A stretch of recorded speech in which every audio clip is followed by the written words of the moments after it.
주님의 평화가 여러분과 함께 감사합니다. 하나님께서 오늘 우리에게 주시는 말씀 빌립보서 3장 1절에서 9절입니다. 우리 함께 말씀 읽겠습니다. 끝으로 나의 형제들아 주 안에서 기뻐하라. 너희에게 같은 말을 쓰는 것이 내게는 수고로움이 없고 너희에게는 안전하니라. 개들을 삼가고 행악하는 자들을 삼가고 몸을 상해하는 일을 삼가라. 하나님의 성령으로 봉사하며 그리스도 예수로 자랑하고 육체를 신뢰하지 아니하는 우리가 곧 할례파라. 그러나 나도 육체를 신뢰할 만하며 만일 누구든지 다른 이가 육체를 신뢰할 것이 있는 줄로 생각하면 나는 더욱 그러하리니 나는 8일 만에 할례를 받고 이스라엘 족속이요 베냐민 지파요 히브리인 중에 히브리인이요 율법으로는 바리새인이요 열심으로는 교회를 박해하고 율법의 의로는 흠이 없는 자라. 그러나 무엇이든지 내게 유익하던 것을 내가 그리스도를 위하여 다 해로 여길 뿐더러 또한 모든 것을 해로 여김은 내 주 그리스도 예수를 아는 지식이 가장 고상하기 때문이라. 내가 그를 위하여 모든 것을 잃어버리고 배설물로 여김은 그리스도를 얻고 그 안에서 발견되려 함이니 내가 가진 의는 율법에서 난 것이 아니요 오직 그리스도를 믿음으로 말미암은 것이니 곧 믿음으로 하나님께로부터 난 의라. 아멘. 여러분, 하나님은 살아계시고 역사하십니다. 지금 이 자리에 우리 주님이 우리와 함께 하시고 복 주시길 원하십니다. 그 좋으신 하나님 은혜를 사모하며 이 자리에 나오신 여러분들을 예수님의 이름으로 환영하고 예수님의 이름으로 축복합니다. 자, 우리 서로를 향해서 축복의 인사 함께 하겠습니다. 빛이 있으라. 빛이 있으라.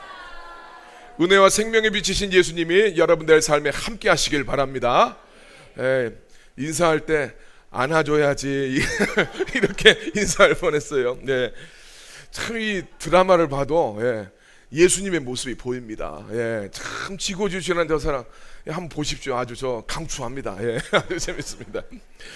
영화 이 버킷리스트에 보면 시한부 인생을 사는 사람들이 죽기 전에 버킷리스트가 그거잖아요. 죽기 전에 해보고 싶은 일을 해보는 것인데 시한부 인생을 이제 살게 되는 두 사람이 죽기 전에 해보고 싶은 것을 해보는 그런 이제 여정으로 꾸며진 것이 버킷리스트라는 영화입니다. 이 두 명의 주인공이 피라미드 앞에서 대화를 나누는데 그 대화의 내용이 참 인상적이에요. 한 사람 이야기합니다. 고대 이집트인들은 영혼이 천국의 입구에 도착하면 두 가지 질문을 받는다는 거예요. 하나는 인생의 기쁨을 찾았는가? 둘째는 너의 인생이 다른 사람의 인생에 기쁨을 주었는가? 이 두 가지 질문을 받는다라는 거예요. 인생에서 기쁨을 발견하고 기쁨을 나눠주는 것이 얼마나 중요한가, 이것을 깨닫게 해주는 그런 대사입니다. 우리가 신앙생활 하면서도 기쁨을 느끼면서 신앙생활하는 것이 참 중요한데 사실 우리가 신앙생활 하다 보면 종종 기쁨을 잃어버릴 때가 있습니다. 너무 힘들기도 하고 뭐 이런저런 일들 때문에 우리가 자칫 기쁨을 잃을 때가 있습니다. 오늘 말씀에서 바울은 빌립보 교회 성도들에게 다시 한번 주 안에서 기뻐해라 이렇게 권면을 하고 있습니다. 우리 빌립보서 3장 1절 말씀이죠. 같이 한번 읽겠습니다. 끝으로 나의 형제들아 주 안에서 기뻐하라. 너희에게 같은 말을 쓰는 것이 내게는 수고로움이 없고 너희에게는 안전하니라. 아멘. 빌립보서의 별명이 기쁨의 책이라는 별명을 가지고 있습니다. 왜냐하면 빌립보서는 4장밖에 안 되는 책인데 그 안에서 기뻐해라 라는 이런 내용의 문구가 16번이나 등장을 합니다.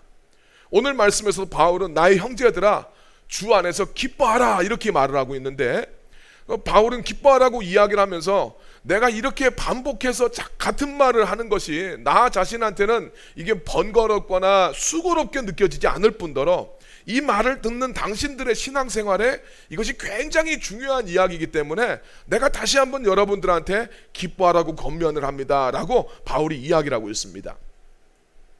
바울은 데살로니가 전서에서는 그런 말을 해요. 항상 기뻐하라. 이것이 너희를 향한 하나님의 뜻이라고까지 이야기합니다. 여러분들의 신앙생활은 어떻습니까? 여러분들의 신앙생활은 안녕하십니까? 여러분들의 신앙생활에 기쁨이 좀 있냐는 이야기죠. 여러분들 신앙생활을 하면서 기쁨이 있으면 이건 참 온전한 겁니다. 그러나 기쁨이 없다면 뭔가 문제가 좀 있는 거예요. 바울은 빌립보 교회 성도들한테 기쁨을 빼앗기지 않도록 조심하라고 이야기를 하면서 개들을 조심하라 이렇게 이야기합니다. 그래서 오늘 말씀이 개조심이에요. 네. 개들이 기쁨을 빼앗아 갈 수 있다고 경고를 하고 있습니다. 빌립보서 3장 2절 말씀에 보니까 개들을 조심하고 행악하는 자들을 삼가고 몸을 상해하는 일을 삼가라고 이야기합니다. 어떤 분들은 야 우리 집 개는 나한테 정말 기쁨을 주는데 바울은 어떤 개를 키웠길래 그러냐 하실 수 있겠지만, 여기서 바울이 조심하라고 하는 개는 퀴온이라는 단어를 사용을 했어요. 아주 사나운 들개들을 이야기합니다. 이쁘고 사랑스러운 반려견이 아니라 들판을 떠돌면서 먹잇감을 발견하면 사정없이 물어뜯는 들개들, 그 들개들을 조심하라고 이야기합니다. 아주 강한 표현이죠. 한마디로 우리말로 이렇게 바꿔보면 개 같은 놈들을 조심하십시오 라는 그런 이야기입니다. 사도 바울이 격렬한 어조로 개 같은 놈들이라고 말하는 사람들은 당시 이 빌립보 교회 안에 있었던 율법주의자들을 이야기해요. 이 사람들은 교회에 다니면서도 예수님을 통해서 구원을 얻는 것이 아니라 구약의 율법도 지켜야 되고 할례도 받아야 구원을 받을 수 있다라고 주장하는 사람들이 바울이 지금 이야기하는 이 사람들이에요. 그래서 바울은 예수 그리스도의 보혈 외에 다른 것이 구원의 수단이 될 수 있다고 이걸 주장하니까 그들에 대해서 정말 이렇게 지금 사나운 이야기합니다. 개 같은 놈들이라고 이야기하는 거예요.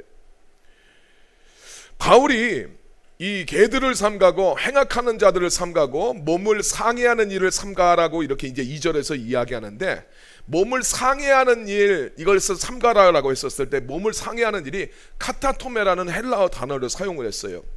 이 말의 뜻은 살을 절단하는 것을 말합니다. 살을 자르는 일을 삼가라 라고 이야기해요. 근데 사실 이 말은 할례를 말하는 겁니다. 그래서 할례를 이야기할 때 헬라어로 번역되는 단어가 따로 있습니다. 페리토메라는 단어를 원래 사용해요. 할례를 할 때라고 했을 때는 페리토메라는 단어를 쓰는데, 일부러 여기서 바울은 율법주의자들의 할례를 비하하기 위해서 그건 살을 자르는 것, 카타토메라는 단어를 사용하고 있어요. 다시 말해서 너희 율법주의자들의 할례는 그거 진짜 할례가 아니라 그냥 자기 살을 자해하는 행동일 뿐이다 라고 지금 이야기를 하는 거예요. 우리가 이 성경에서 할례는 하나님께서 명령하신 것으로 하나님의 백성입니다 라는 것을 나타내는 언약적인 표시입니다. 그러니까 할례는 그 자체로 선한 것이었어요. 그럼에도 불구하고 바울이 이렇게 할례를 비하하면서 자해하는 것이라고 이야기하면서 공격을 하는 것은 율법주의자들이 할례의 원래 의미를 잃어버리고 이것을 자꾸 강조했기 때문입니다. 자, 하나님께서 아브라함에게 할례를 하라고 명령을 하신 것은 아브라함 너 자신을 믿지 말고 너 하나님만 믿고 하나님 의지하면서 살아가라는 의미로 할례를 하게 하신 겁니다. 이 창세기 19장에 이제 이 말씀들이 배경이 나오는데, 아브라함이 하나님께서 아들을 주시겠다고 했는데 한참 기다려도 이 약속이 이루어질 기미가 보이지 않아요. 그러니까 아브라함이 초조해지는 거죠. 75살에 이 약속을 받았는데 10년이 지나도 이루어지지 않으니까 아직 자기가 생식 능력이 남아있을 때 젊고 건강한 여인 하갈을 통해서 아들 이스마엘을 얻게 됩니다. 근데 하나님께서 이것을 기뻐하지 않으신 거예요. 그래서 하나님께서는 아브라함의 생식 능력이 완전히 사라질 때까지 하나님이 기다리십니다. 그래서 아브라함이 100세가 되고 원래 아기를 못 낳았던 이 부인 사라가 90살이 되었었을 때 하나님은 아브라함과 사라 너를 통해서 내가 자식을 주시겠다라고 말씀을 하시면서 할례를 행해라 라고 말씀을 하셨습니다. 그때 하나님께서 아브라함에게 이 할례를 하게 하신 것은 하나님의 이 구원 약속은 너의 능력과 너의 수단과 너의 방법을 통해서 이루어지는 것이 아니라 하나님의 능력과 하나님의 사랑으로 이루어진다라는 것을 말씀하면서 너 그것을 고백을 하면서 할례를 행해라 이렇게 말씀하셨어요. 그래서 할례 받는 부위가 남자의 성기입니다. 그러니까 아브라함이 믿고 의지했던 것은 나 아직 생식 능력이 있는데 라고 생각했던 그 성기의 할례를 받게 하심으로써 이제 내 힘으로 의지하지 않게 했습니다. 단지 생식 능력만을 말하는 것이 아니라 하나님의 모든 구원의 약속을 바라봤었을 때 이제 하나님이 이루실 것을 믿고 하나님의 능력만을 내가 의지하면서 살겠습니다. 이걸 고백하면서 할례를 받게 하신 겁니다. 하나님은 그리고 이때만이 아니라 수많은 선지자들을 통해서 이스라엘 백성들한테 이 할례의 의미를 깨달으라고 이야기하셨어요. 그래서 너희들이 육체의 할례를 받은 것으로 나 하나님의 백성이야, 이렇게 당연하게 생각하지 말고 마음의 할례를 받아야 된다.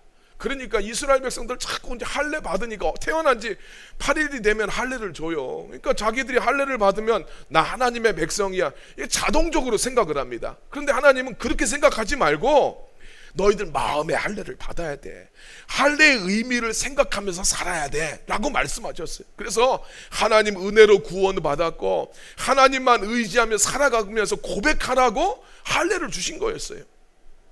그런데 율법주의자들은 이 할례의 원래 의미는 생각하지도 않고 그저 할례라는 그 의식을 행하면 구원을 얻는다고 주장을 하는 거예요. 그러니까 우리 아까 방금 우리가 설명받은 것처럼 할례의 원래 의미는 하나님의 구원은 하나님이 이루신다. 아들 없는 아브라함한테 구원은 아들 주시는 거예요. 네. 그리고 그 아들을 통해서 예수님 오지 않습니까? 그러니까 하나님의 구원은 오직 하나님이 이루신다. 그러니까 하나님만 바라보라고 할례를 하게 하신 거예요. 그리고 바울이 선포한 복음의 핵심이 무엇입니까? 구원은 인간이 어떤 선행을 하거나 종교적인 경건 행위를 함으로써 하나님 앞에 뭘 잘해서 구원을 얻는 것이 아니라 오직 예수님께서 우리를 위해서 행하신 예수님의 그 십자가의 은혜로 구원을 얻는다라고 말해준 것이 복음의 핵심이에요. 그러니까 원래 복음의 핵심과 할례를 행하라고 하셨던 하나님의 마음이 통하는 겁니다. 그런데 율법주의자들은 그 하나님의 마음은 아랑곳하지 않고 자기가 할례를 받았으니까 그 행위를 통해서 구원을 얻는다라고 생각을 해요. 그러니까 하나님의 의도하고는 정반대의 생각을 가지고 할례를 행하고 있었고, 이걸 또 교회 안에서도 성도들한테 자꾸 이야기하는 거예요. 야, 예수님만 믿어서 되는 게 아니야. 율법을 지켜야지. 할례를 받아야 하나님 백성이 되는 거야. 이 이야기를 계속 교회 안에서 하는 거예요. 율법주의자들한테 할례는 이 행위를 통해서 자기가 특별한 사람이라는 것을 과시하는 수단이 되어버렸어요. 마치 조폭들이 문신을 하는 거하고 똑같습니다. 요즘에 많은 젊은이들이 막 조폭들 따라서 문신도 많이 하는데 그걸 왜 합니까? 다른 사람들한테 세 보이려고 하는 거 아니겠어요? 나 이런 사람이야, 나한테 까불지 마, 이런 의도로 문신을 해요. 율법주의자들이 할례를 이 조폭들과 같은 마인드로 생각하는 거예요. 나 이런 사람이야. 마음의 할례를 받지 않고 하나님 의지하라고 할례를 갖다가 새겨주신 거예요. 그러니까 몸에도 새겨서 항상 그걸 갖다가 의식하라고 하나님 하신 건데, 그런 하나님의 마음을 싹 잊어버리고 나 구원받은 사람이야, 나 거룩한 사람이야, 이렇게 자기를 과시하는 용도로서 할례를 사용하는 겁니다. 바울은 그래서 격렬하게 그들한테 정말 개 같다, 이렇게까지 이야기한 거예요. 바울은 자기도 전에는 이 율법주의자들하고 똑같이 살았었기 때문에 그런 삶에 대해서 절대 그렇게 살아서는 안 된다라고 이야기를 해요. 그래서 바울이 이야기합니다. 너희들이 그렇게 주장하고 있는 율법주의자들, 당신들보다 나는 더 율법에 투철하게 살아봤습니다. 그렇게 이야기를 합니다. 빌립보서 3장 4절 5절 말씀입니다. 같이 읽겠습니다. 그러나 나도 육체를 신뢰할 만하며 만일 누구든지 다른 이가 육체를 쉴 만한 것이 있는 줄 생각하면 나는 더욱 그러하리니 나는 8일 만에 할례를 받고 이스라엘 족속이요 베냐민 지파요 히브리인 중에 히브리인이요 율법으로는 바리새인이요. 그렇습니다. 바울이 이야기하는 거예요. 나도 율법으로 살아봤다. 나 정통 유대인이고 내가 율법을 지키는 데 있어서는 바리새인이었다. 내가 거기에 있어서는 누가 흠잡을 수 있는 이런 사람이 아니었다라고 이야기합니다. 바울이 4절 말씀에서 육체를 신뢰할 만하다라고 이야기하는데, 우리 이제 빌립보서에서 나오는 육체, 바울 서신에서 나오는 육체라는 이야기는 이제 문맥을 좀 봐야 되는데, 여기서는 하나님으로부터 인정받기 위해서 내세우는 인간적인 조건들을 이야기하는 거예요. 그러니까 예수님의 보혈로 구원받는 것인데, 내 경건의 행위를 내세운다거나 어떤 자기의 어떤 뭐 율법 잘 지키는 걸 내세운다거나 이런 걸 했었을 때 이게 다 지금 육체예요. 나도 그런 걸로 따지면 누구한테도 꿀리지 않는 사람이다. 너희들이 학벌을 자랑하냐? 나도 학벌을 자랑하고. 누가 재산이 있냐? 나 재산 꿀리지 않는다. 근데 누가 직업 가지고 그러냐? 나 거기에 끌리지 않는다. 누가 신앙생활 잘했다고 그 경건의 모습을 자랑할 수 있냐? 야, 나 바리새인이었어. 이런 이야기예요. 바울은 예수님 만나기 전에 자기가 누구보다도 철저하게 율법을 잘 지키면서 살았기 때문에 하나님도 자기의 그런 모습을 인정하시고 축복해 주실 거라고 생각을 했어요. 그런데 다메섹에서 예수님을 만나게 됩니다. 예수님께서 바울을 찾아오셔서 사울아 사울아 네가 왜 나를 박해하느냐 이렇게 말씀하셨을 때 바울은 너무 깜짝 놀랍니다. 자기가 율법에 투철하게 살면 이것이야말로 하나님을 위하는 것인 줄로 생각을 했는데 주님이 나타나서 하시는 말씀은 너 율법에 투철하게 살아가는 그 모습은 하나님을 대적하는 것이고 예수님을 핍박하는 삶이라고 이야기하는 거예요. 그러니까 바울이 이때 깨닫게 되는 것은 자기가 전에는 이런 율법에 투철하게 살아가는 이 삶이 자기 신앙생활에 유익할 거라고 생각을 했는데 이게 내 신앙생활에 해가 된다는 걸 깨닫게 되는 거예요. 그래서 전에는 율법을 지키는 것을 자랑거리로 생각하고 그걸 내세우면서 살았는데 이제 예수님 아는 것이 가장 중요한데 예수님 아는 것에 이런 율법에 투철하게 살아가는 것은 해가 되는 것이니까 이것을 내가 이제 배설물로 여기게 되었습니다 라고 이야기합니다. 그래서 바울이 빌립보 교회 성도들한테 오늘 본문 말씀에서 이야기하는 건 그겁니다. 여러분, 율법주의에 빠지면 신앙생활의 기쁨이 사라집니다. 절대 율법주의에 빠지지 마십시오 라고 이야기하면서 신앙생활을 기쁘게 할 수 있는 방법들을 바울이 오늘 이야기해 주고 있습니다. 빌립보서 3장 3절 말씀에 같이 읽겠습니다. 하나님의 성령으로 봉사하며 그리스도 예수로 자랑하고 육체를 신뢰하지 아니하는 우리가 곧 할례파라. 그렇습니다. 바울은 진짜 할례가 뭔 줄 아냐? 성령으로 봉사하고 예수님을 자랑하고 내 육체를 자랑하지 않는 것, 내가 행하는 행위를 주장하는 것이 아니라 예수님의 그 구원의 은혜를 자랑하는 것, 이것이 진짜 할례파다. 할례의 정신이 이거다 라고 이야기를 합니다. 자, 우리 그래서 남은 시간에 이 세 가지를 한번 살펴볼 텐데, 율법주의에 빠지지 않고 신앙생활의 기쁨을 누리는 방법, 우리 이 세 가지를 좀 살펴보겠습니다. 첫 번째 이야기한 것이 그거죠. 성령으로 봉사해라. 성령으로 봉사해라. 우리 개역개정 성경에는 봉사라고 번역이 되어 있는데 새번역이나 우리 시우 성경에 보면 예배라고 번역하고 있어요. 대다수의 영어 성경에도 예배라고 번역을 합니다. 영어로 서비스하면 봉사의 뜻도 있지만 예배의 뜻도 가지고 있잖아요. 성령 안에서 섬기고 예배라라는 뜻입니다. 성령 안에서 신앙생활해라. 기쁨을 누리는, 성도가 기쁨을 누리는 방법은 성령 안에서 신앙생활하는 거예요. 성령 안에서 신앙생활하라는 것을 우리가 한번 생각해 볼 필요가 있는데, 성령님이 언제 임하시나 이걸 한번 봐야 돼요. 예수님께 성령님이 비둘기처럼 임하실 때가 언제입니까? 예수님이 세례 요한에게 세례를 받으실 때였어요. 사실 예수님은 죄가 없기 때문에 세례를 받으실 필요가 없었는데, 그 예수님이 세례를 받으신 것은 예수님이 죄인처럼 되셔서 내가 이 죄인들을 구원하기 위해서 십자가의 길을 가겠노라 하는 다짐으로써 예수님이 세례를 받으신 거죠.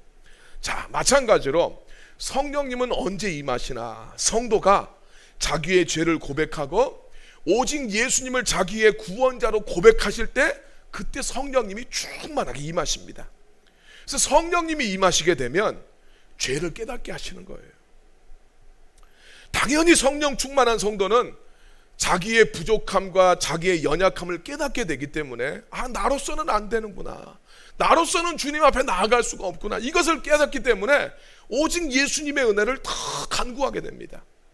성령이 임한 성도는 주님 앞에서 자기의 허물과 죄악들을 바라봐요. 그리고 여러분, 우리 잘 생각해 보세요. 여러분, 은혜 받고 뭔가 성령님의 체험을 했을 때가 언제인가? 그때 기도했을 때가 어떤 기도를 했는가를 잘 생각해 보세요. 회개할 때예요. 예. 성령 체험하고 뭔가 주님의 역사를 경험할 때는 회개할 때입니다. 회개할 때. 그래서 성령 충만한 성도는 내가 이렇게 부족하고 죄인인데 야, 하나님의 은혜로 내가 구원을 얻었구나, 이것을 깨닫게 됩니다. 이걸 깨닫게 되면 그 신앙생활에 감사와 기쁨이 넘치게 되어 있어요.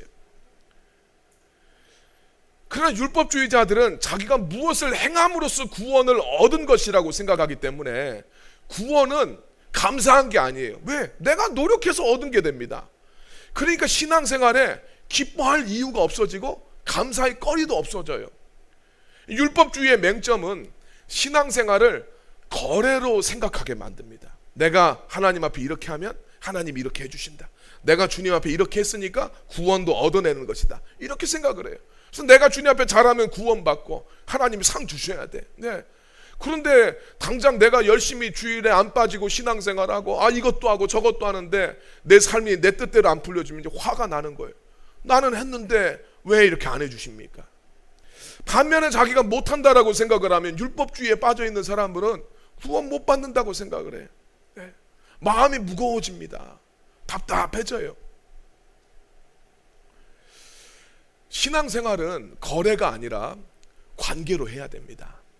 나 같은 죄인을 주님이 너무너무 사랑하셔서 구원하셨다는 거예요. 그리고 우리가 주님 앞에 예배하고 주님 앞에 섬기는 것도 주님의 은혜에 감사해서 나도 주님을 사랑하고, 나 주님의 은혜가 감사해서 내가 주님 앞에 예배하고 주님 앞에 헌신하는 이 관계 속에서 신앙생활을 해야 되는 거예요. 이것이 있으면, 이 성령 안에서 예배한다는 게 바로 이겁니다. 이 생각이 있으면 신앙생활에 기쁨이 있을 수밖에 없습니다. 영화 국제시장에 보면 그 초반 장면인가 보면 일사후퇴하는 장면이 나오죠. 일사후퇴 때 흥남한 부두에서 배 타고 이제 막 도망치는 장면이 나와요. 6.25에서 우리가 이 전쟁 나서 처음에 압록강까지 올라가지 않습니까? 중공군이 개입을 해서 유엔군이 후퇴할 수밖에 없었어요. 갑작스럽게 후퇴를 하게 되니까 이 많은 병사들과 물자들을 노획당하지 않기 위해서 이 원산 밑에 있는 흥남항에서 수송작전을 합니다. 그때 후퇴를 하면서 많은 사람 피난민들이 따라왔어요. 그들을 갖다가 외면할 수 없어서 태울 수 있는 대로 이 배에 태우게 되는데 그때 10만 명이 함께 구출을 당합니다. 그런데 영화에도 나오지만 그 배에 타지 못한 사람들이 훨씬 더 많았어요. 그 배에 타가지고 살아야 된다고 생각을 하는데 배에 타지 못하고 그냥 절규하면서 그 흥남 부두에 머물러 있었던 사람이 훨씬 더 많습니다. 이런 와중에 그 배에 탄 사람들의 마음이 여러분 어땠을 것 같습니까? 많은 사람들이 못 타는데 자기가 그 배에 탔어요. 안전하게 됩니다. 그 사람들이 배에 타서 이 배에는 기준 정원도 없나? 왜 이렇게 사람들을 많이 태워가지고 이렇게 힘들게 만드냐? 이렇게 불평했겠습니까? 왜 이 배에는 화장실이 저거밖에 없냐? 이렇게 불평하는 사람들이 있겠어요? 왜 밥을 안 줍니까? 식사가 이걸 갖다가 먹으라고 주는 겁니까? 이렇게 불평하는 사람들이 있었겠습니까? 아무도 없지요. 무조건 감사하고 무조건 다행이라고 생각했을 거예요. 여러분, 죽을 수밖에 없는 우리가 예수님 덕분에 구원의 배에 올라타게 됐어요. 이 깨달음을 은혜라고 해요. 신앙생활에는 이 은혜가 있어야 됩니다. 은혜를 깨닫지 못하면 신앙생활에 절대 기쁨을 누릴 수가 없어요. 거래처럼 신앙생활을 하면 신앙생활에 기쁨이 없어요. 은혜의 관계 가운데서 하나님을 바라보면 신앙생활에 기쁨이 생깁니다. 그리고 은혜는 예배에서 얻어져요. 예배가 살아나지 않으면 절대 기쁨을 누릴 수 있는 답이 없습니다. 여러분, 성경 보면 가인과 아벨의 인생이 어디에서 달라집니까? 예배예요. 예배. 예배에 성공했느냐 실패했느냐가 인생의 분기점이 되어버립니다. 역시 여러분, 혹시 이 자리에서 기쁨이 없는 신앙생활을 하고 계시는 분들은 예배의 은혜를 달라고 주님 앞에 기도하시길 바랍니다. 성령의 기름 부으심을 내게 달라고 주님 기도하시길 바랍니다. 은혜가 임하셔야 돼요. 은혜가 임해야 기쁨의 신앙생활을 하게 됩니다. 정말 주님이 만져주셔서 주님을 향한 눈물이 있고 예배에 대한 감격이 있었을 때 오늘 여러분 우리의 삶 속에 세상에서 얻어지는 것과는 전혀 다른 기쁨을 우리가 누리게 될 줄 믿습니다. 예배 성공을 통해서 기쁨을 누리시길 예수님의 이름으로 축원합니다. 기쁨이 넘치는 신앙생활을 하기 위해서 성령 안에서 신앙생활해라, 이게 첫 번째였고, 두 번째는 그리스도 예수를 자랑해야 됩니다. 여러분, 구원은 무엇으로 얻습니까? 예수님으로 얻습니까? 나의 행위로 얻습니까? 예수님으로 얻어요. 예수님 십자가 보혈로 구원을 얻습니다. 당연히 누구를 자랑해야 됩니까? 예수님을 자랑해야 돼요. 근데 율법주의자들은 오직 예수님이 행하신 일로는 불충분하니까 사람이 율법을 지키고 할례를 받아야 된다고 주장을 해요. 이렇게 자기 사람의 행위에 집중하게 되면 결국은 다른 사람들의 이목을 신경 쓸 수밖에 없습니다. 예수님만 높이고 예수님만 자랑하면 문제가 없는데, 이렇게 다른 사람들의 이목을 신경 쓰면 자기 자랑, 여기로 빠지게 되어 있어요. 자기 자랑을 가운데 들어가는 사람들은 신앙생활하면서 기쁨을 잃어버리게 됩니다. 대표적인 사람이 이스라엘의 초대 왕이었던 사울 왕이죠. 하나님만 자랑하고 하나님 높여야 되는데 사람에게 자꾸 주목을 해요. 사울이 막 우울증 걸리고 막 이런 걸로 유명한 사람이잖아요. 언제부터 사울이 인생이 미치게 됩니까? 다윗은 만만이요, 사울은 천천이다. 백성들이 노래하는 그때부터, 그 소리를 들을 때부터 미치는 거예요. 하나님께서 이스라엘에 놀라운 승리를 주셨어요. 하나님께서 주신 승리에 대해서 기뻐하고 감사하고 하나님 앞에 집중하면 되는데 자꾸 자기 자신을 생각을 해요. 다윗과 비교를 합니다. 그러다 보니까 삶의 기쁨이 사라져요. 다윗은 또 자기 사위 아닙니까? 오늘 성도들도 예수님 앞에 집중하게 되면, 주님을 높이면 기쁨이 있습니다. 근데 자기를 자랑하고 자기를 내세우다 보면 기쁨이 사라지게 돼 있어요. 남들이 알아줘야 되거든요. 네. 갈라디아서 1장 10절 말씀입니다. 같이 읽겠습니다. 이제 내가 사람들에게 좋게 하랴 하나님께 좋게 하랴 사람들에게 기쁨을 구하랴 내가 지금까지 사람들의 기쁨을 구하였다면 그리스도의 종이 아니니라. 아멘. 바울이 기쁨을 잃어버리지 않았던 이유는 사람에게서 기쁨을 찾지 않았기 때문이에요. 그리스도의 종이라면 하나님 앞에 딱 서야 됩니다. 신앙생활하면서 기쁨을 잃어버렸다면 사람을 자꾸 의식하고 사람을 주목하기 때문에 그럴 경우가 굉장히 많습니다. 많은 성도들이 자기를 구속하신 주님만 바라보지 않기 때문에 자기의 행위에 집중해요. 우리 잘 알아야 돼요. 내 행위로 구원 얻은 거 아니에요. 내가 주님의 교회를 갖다가 잘 청소해, 귀한 일이지만 그걸로 구원 얻은 게 아니에요. 내가 많은 사람을 전도하는 거 좋은 일이에요. 그러나 그걸로 구원 얻은 게 아니에요. 기도하는 일은 선한 일입니다. 그러나 기도해서 구원 얻었습니까? 아니라는 이야기예요. 자기가 행한 행실을 내세우다 보면 그 내세우는 건 사람들이 인정해 주길 바라는 거거든요. 엊그저께 유튜브 보는데 재밌는 뉴스 봤어요. 레깅스를 입고, 처자가 레깅스를 입고 헬스클럽에서 헬스 하는데 이 여자의 속마음 이렇게 나왔어요. 속마음 뭐냐면 나만 바라봐라, 나를 바라봐라, 나를 바라봐라. 이렇게 생각을 한다는 거예요. 저 일리 있는 이야기라고 생각을 해요. 멋을 낼 때 사람들이 봐주길 바라는 거죠. 봐주길 바라요. 내가 하는 일에 집중하는 사람들은 다른 사람들이 주목해 주길 바라요. 칭찬해 주길 바라요. 근데 그게 안 되면 속상한 거예요. 내가 열심히 하는데 사람들이 막 칭찬해 주지 않고 주목해 주지 않으면 기도 열심히 하다가도 기도하기 싫어져요. 열심히 봉사하다가 봉사하기가 싫어져요. 기쁨이 없어지는 거예요. 우리가 예배하고 주님의 교회에서 섬기고 헌신도 하고 헌금도 하는 거, 선한 일입니다. 잘하는 거예요. 그러나 여러분이 아셔야 됩니다. 내가 주님을 위해서 하는 어떠한 행위도, 예배하는 것도, 기도하는 것도, 주님 섬기는 것도, 전도하는 것도 주님이 그 마음 주신 거예요. 그리고 감당할 수 있는 힘도 주님이 주신 겁니다. 여러분, 주님이 허락하지 않으면 어떻게 이 자리에 옵니까?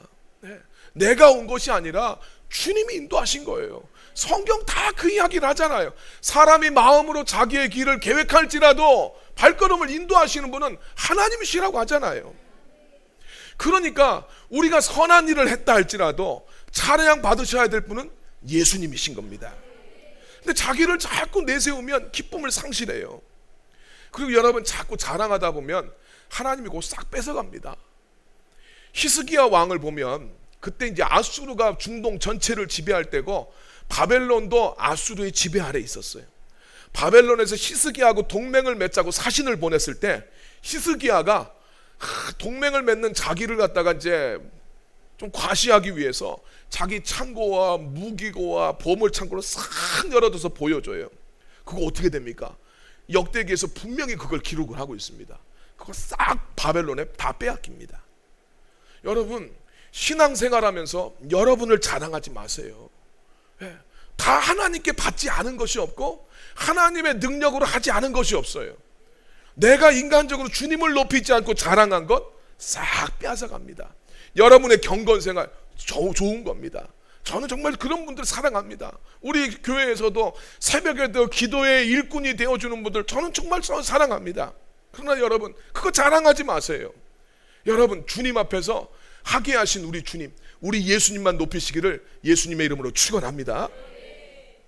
세 번째로 기쁨이 넘치는 신앙생활을 하려면 육체를 신뢰해서는 안 됩니다. 바울이 자기 육체를 신뢰할 만했고, 그러니까 인간적인 조건으로 따졌을 때 바울은 누구에게도 뒤지지 않습니다. 자기의 노력과 경건과 그러나 자기 행위에 집중했었을 때 그 결과가 자기의 육체의 조건들 이런 걸 주장하는 거예요. 구원받을 만한 자기의 어떤 공로와 업적과 됨됨이 이런 것들을 자꾸 이제 주목을 하게 됐을 때 이게 참 아이러니한 건데요. 우리가 이게 깊이 생각해 볼 필요가 있어요. 구원받았을 때 오직 예수님의 은혜로 구원을 얻었다라고 생각하는 사람은 감사와 이 감격, 기쁨이 있어요. 근데 다른 조건을 갖다가 제시하는 사람들은 희한하게 남들이 봐주기를 원할 뿐만 아니라 그 다음에 거기에 주목하는 사람들은 항상 교회를 박해하는 자가 됩니다. 바울이 육체에 신뢰할 만한 것이 참 많았고 율법주의로서 아주 그런데 이 사람이 한 게 뭐냐면 교회를 박해하는 거예요. 빌립보서 3장 6절 말씀 보면 자기가 열심으로는 교회를 박해하면서 살았다. 율법의 의로는 흠이 없었지만 교회를 박해했다고 이야기합니다. 사람이 그리스도를 자랑하지 않고 자기 육체를 신뢰하게 되면 필연적으로 교회, 성도들을 박해하게 돼요. 여기서 교회는 건물이 아니잖아요. 성도들의 모임이잖아요. 성도를 박해하게 됩니다. 앞에서 우리가 개들을 조심해라 라고 이야기했는데 육체를 신뢰하는 사람은 정말 개같이 물고 늘어지는 인생을 살게 돼요. 신앙생활하면서도 정말 개같은 신앙생활을 하는 거예요. 예수님도 개들을 조심하라고 하셨어요. 바리새인과 서기관들 조심해라. 예수님의 은혜로 충만하지 않고 자기 의를 내세우는 사람은 자기 자랑에 그치지 않습니다. 다른 사람을 공격하게 돼 있어요. 누가복음 18장에 보면 바리새인이 성전에서 기도하는 내용이 나오는데 바리새인이 하나님 앞에 기도하는 거잖아요. 성전에서 하나님 앞에 기도하는 그 순간에도 이 사람의 기도 내용을 보면 남들 지적질하고 물고 늘어지고 있어요. 하나님이여, 나는 다른 사람들, 토색하거나 불의하거나 간음하는 자들과 같지 않습니다. 그리고 저 세리하고도 저를 같지 않으함을 감사합니다. 기도를 이렇게 해요. 하나님 앞에서 감사할 게 얼마나 많고 찬양할 것이 얼마나 많습니까? 내게 주신 것들에 대해서 감사하고 찬양하고 주님과의 관계 가운데 나가면 되는데 육체를 신뢰하는 바리새인의 기도는 하나님을 높이지 않고 자기 필연적으로 남을 물고 늘어지는 거예요. 자랑거리가 넘치는 사람이 자기만 높이는 것을 끝나지 않아요. 다른 사람 물고 늘어져요. 성전에서 기도하는 그 순간에도 남을 비판하고 욕하는 거예요. 바울이 육체를 자랑했었을 때 교회를 핍박하고 예수님 핍박하며 살아갑니다. 피곤한 인생이 아닐 수가 없어요. 이거 하려고 뭐합니까? 막 말 타고 다메섹까지 가는 거예요. 왜? 누가 시키지도 않은데 그거 하러 다니는 거예요. 얼마나 피곤합니까? 육체를 신뢰하지 않는 것은 오직 예수 그리스도를 신뢰하면서 사는 삶을 이야기해요. 예수님이 나에게 구원이 되신다. 예수님 안에서 기쁨을 즐길 줄 아는 사람은 절대 자기의 육체를 신뢰하지 않습니다. 내가 구원받기 위한 다른 조건들을 내세우지 않아요. 성품이 좋고 성품에 대해 집중하지 말라고 했죠. 성품이 좋은 건 좋은 거예요. 성품에 집중하시면 안 돼요. 누가 성격 좋아서 구원 얻습니까? 바울 보세요. 성격이 좋으면 개 같은 놈들이라 그러겠어요. 정말 이거 중요합니다. 그래서 그런 곳에다가 구원의 본질은 날 구원하신 예수 그리스도의 보혈, 그분의 사랑이에요. 다른 것에다가 초점을 맞추기 시작하면 다 그렇게 바뀌어요. 하나님이 주시는 은혜를 온전히 받아들이지 않고 자기 힘으로 뭔가를 이루어 보려고 하면 주님이 주시는 기쁨을 잃어버리게 됩니다. 쉽게 지치고 원망하게 돼 있어요. 바울은 자기 잘난 맛에 살다가 무너진 인생이었어요. 성도는 육체를 신뢰하면 안 되고 그리스도를 신뢰해야 될 줄로 믿습니다. 그래서 그리스도 안에서 자기가 살기 위해서, 그 은혜 가운데 살기 위해서 전에 자랑거리로 여겼던 것을 이제는 배설물로, 똥으로 여기게 되었습니다 라고 바울이 오늘 말씀에서 이야기합니다. 헬라어에서 은혜를 뜻하는 단어가 카리스라는 단어예요. 목사님들 많이 보는 주석책 중에서 카리스 주석 이런 것도 있는데, 여기에서 카리스마라는 단어도 여기서 나왔어요. 원래는 은사, 하나님이 주시는 선물, 이게 카리스마예요. 근데 이 카리스라는 단어에는 은혜라는 뜻만 있는 것이 아니라 기쁨이라는 뜻도 가지고 있어요. 신기하죠. 기쁨이 은혜에서 나오는 거예요. 은혜를 알 때 성도의 삶에 기쁨이 넘칩니다. 그래서 바울은 은혜를 알기 때문에 이 기쁨을 위해서 나머지는 다 버린다고 해요. 그래서 바울이 오늘 말씀에서 마지막으로 고백하는 것은 뭐냐면, 내 기쁨의 원천은 은혜라는 거예요. 자, 빌립보서 3장 8절 9절 말씀 우리 같이 한번 읽겠습니다. 또한 모든 것을 해로 여김은 내 주 그리스도 예수를 아는 지식이 가장 고상하기 때문이라. 내가 그를 위하여 모든 것을 잃어버리고 배설물로 여김은 그리스도를 얻고 그 안에서 발견되려 함이니, 내가 가진 의의는 율법에서 난 것이 아니요 오직 그리스도를 믿음으로 말미암은 것이니 곧 믿음으로 하나님께로부터 난 의라. 아멘. 성도의 기쁨은 내가 가진 의, 내가 하나님의 자녀됨은 율법, 내 행위에서 나온 것이 아니라 나를 위해서 십자가에서 죽으시고 부활하신 예수 그리스도를 믿는 그 믿음에서 기쁨이 나온다라고 이야기하고 있어요. 여러분, 이 은혜가 있을 때 우리 삶에 기쁨이 넘칩니다. 이 은혜를 회복하시길 바랍니다. 우리 앞에서 천국문 앞에서 두 가지 질문한다고 그랬죠. 영화에서 나오는 내용. 인생의 기쁨을 발견했는가? 너의 인생이 다른 사람에게 기쁨을 주었는가? 우리 신앙생활에도 참 중요한 질문이에요. 기쁨 있는 신앙생활을 하고 있습니까? 우리 천국문 앞에 사는 사람들 아닙니까? 우리야말로 기쁨 있는 신앙생활을 살고 있습니까? 그리고 또 주님 물어보시는 거죠. 다른 사람에게 기쁨을 주고 있습니까? 오늘부터 우리 충성부서를 모집하고 있습니다. 우리가 교회를 섬기는 것은 이 두 가지 질문에 응답하기 위해서예요.